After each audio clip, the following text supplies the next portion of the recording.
Well, let's answer the second question first. We need to give credit to the Telegraph because of the British papers is probably the one that Oh, is that's true. closer to the truth than most. In most cases, the British newspapers just print utter nonsense.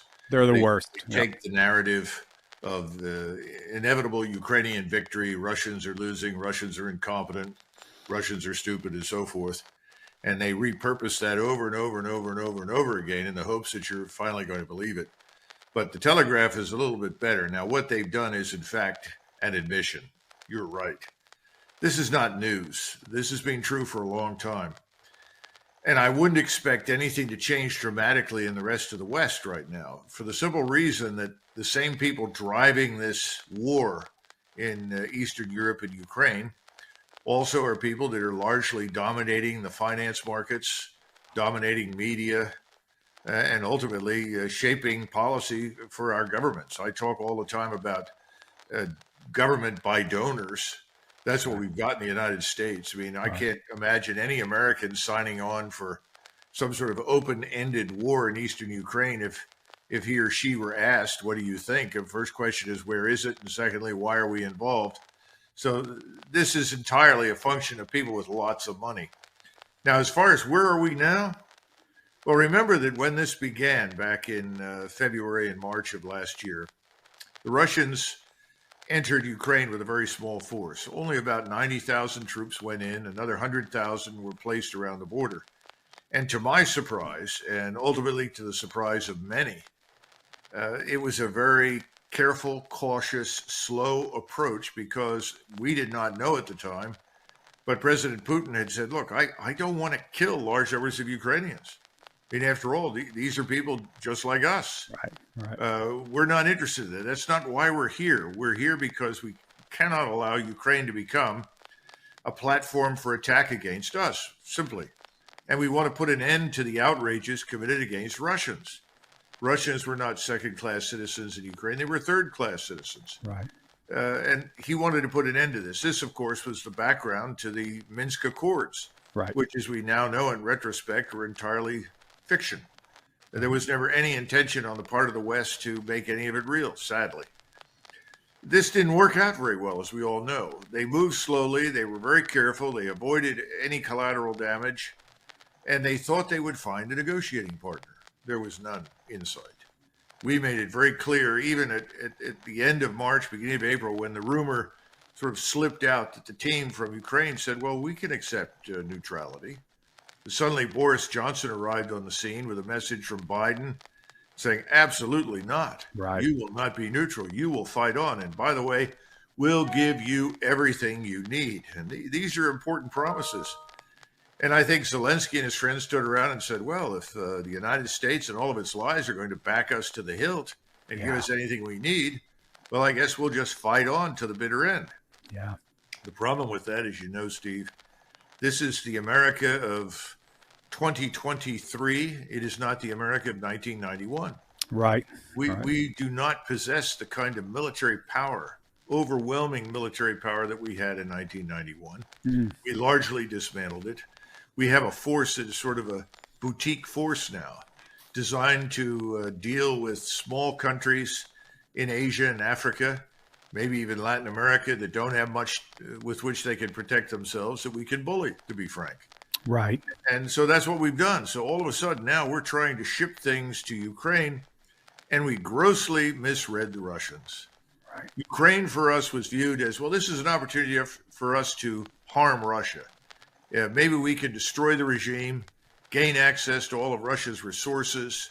This would make BlackRock, Monsanto, Cargill, all the usual suspects very happy because they could cash in on all of this. It didn't work.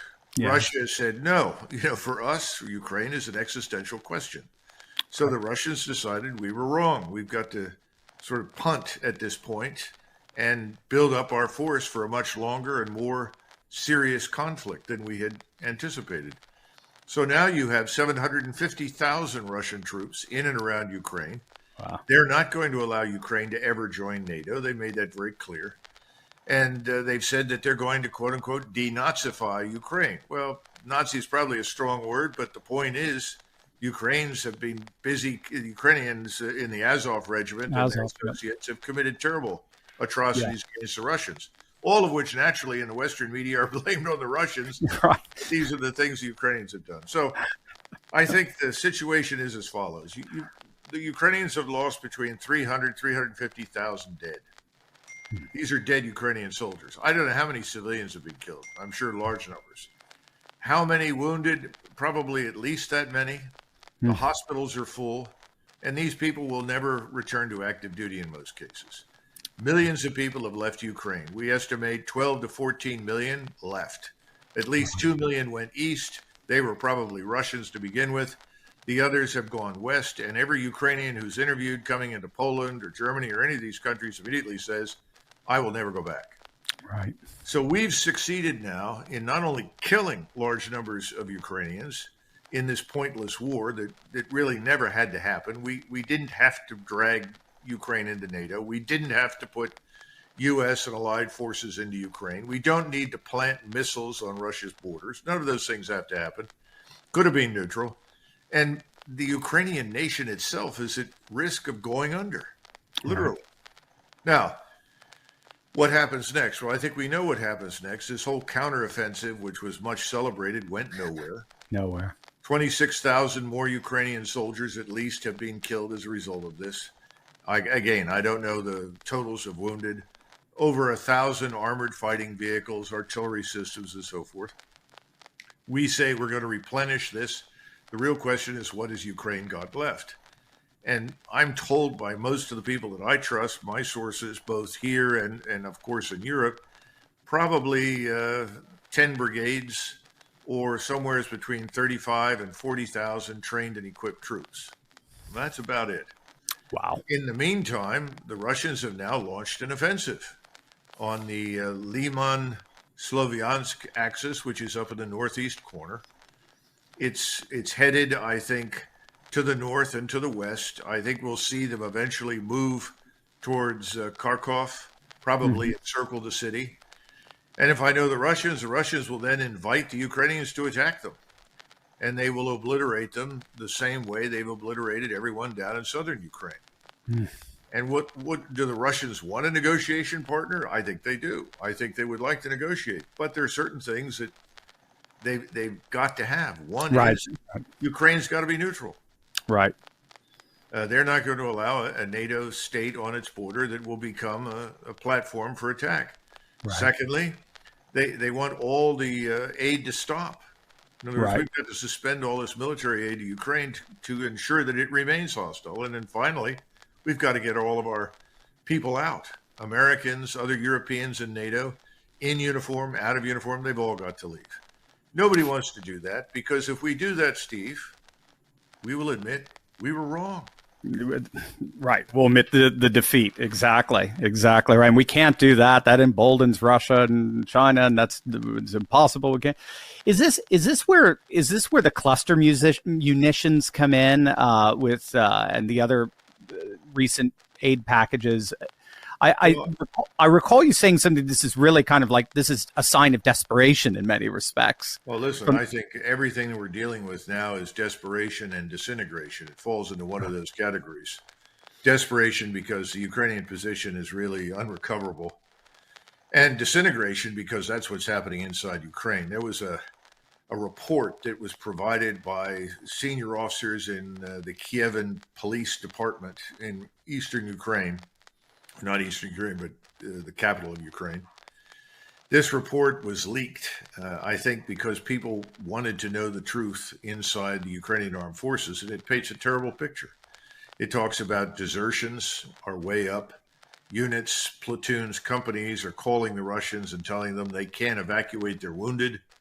The Ukrainian chain of command won't evacuate them. They don't have the means and the wherewithal, and so Ukrainian commanders say, I don't want my soldiers to die. Right. Can we surrender? And the Russians, from the very beginning, have always treated the Ukrainian soldiers very well. Very, very smart move.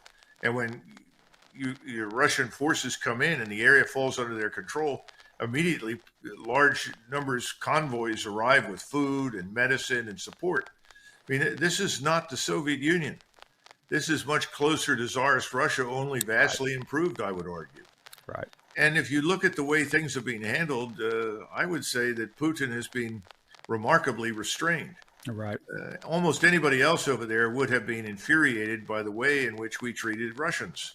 We've treated them with contempt. We've ignored any of their proposals. This can't go on. And the longer it goes on, the more damage to Ukraine. And as I've said before, if we persist in this, there will be hundreds of thousands of Russian troops on Poland's border, which, of course, is the exact opposite of what we were trying to achieve. Right, exactly. I mean, it's just utterly stupid. Back in 1998, 99, when Ukraine came up for discussion, said, well, where does Ukraine fit into all of this? We said, well, it already performs a very valuable service. They said, what's that? It sits between us and Russia and keeps the Russian forces 500 miles east of NATO. Wow. And everybody walked away. End of discussion. When Eisenhower was president in the 1950s, Austria adopted neutrality. And Eisenhower's comment was, see if we can't get other states in the region to adopt neutrality, because we don't have the wherewithal to defend them all. Right. This is Eisenhower in the 50s as president. He wasn't a fool. He said, how can we reinforce all these troops in Eastern Europe very rapidly? How do we get across the Atlantic? The Russians will have submarines out there. They'll have aircraft out there. Forget it. We can't do it. So let's see if we can get more people to adopt neutrality. And here we are fighting it. Right. And the question is, why? And I think we know the answer. It started with this for all the wrong reasons. Greed, and also to extend this wokeism. Yeah. And look, they've succeeded. Really, the left has had enormous success in Europe. Europe is in shambles. Look at France. Look at Germany. Look at Italy. Look at Britain. They flooded these societies, European societies, with millions and millions of non-Europeans. Yeah. And everyone said, well, we'll find a way to assimilate these people. These people didn't come to be assimilated. They came to assimilate the Europeans. Right. We're in a very similar position here. People aren't paying attention to it. Right. If you don't pay attention to immigration, then that means that you don't pay attention to your country, to your society, the health of it, its needs. You know, somebody said, well, it's racist if you do that. No, let's let every Mexican, Peruvian, Colombian, I don't care what they are, African who has a degree in basic mathematics and speaks English into the country. Right. We can use them. Right. Which is what we've historically done. Yeah. Yes. So it's all nonsense, but we've fallen victim to this. And I think Putin sat there and said, you're not going to do to me what you've done to Europe. Right. I think the European electorates are going to wake up. They're going to figure out they're the victims of all of this. They're in trouble. You know, a French general was on the phone with me the other day, and he told me something that I was unaware of. He said, you realize, Douglas, that if you add the numbers of operational functioning tanks in Great Britain, France, and Germany up, you get 600 tanks. Wow. Well, this is a joke. It's a joke. You know, what have we got? I mean, this is the other thing. You know, the Russians right now in this new Axis reportedly have 900 tanks. Wow.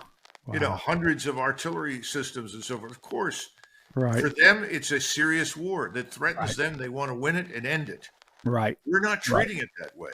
Right. And we've got to start thinking about this because, you know, Steve, we can't sit in splendid isolation and expect that we will not suffer.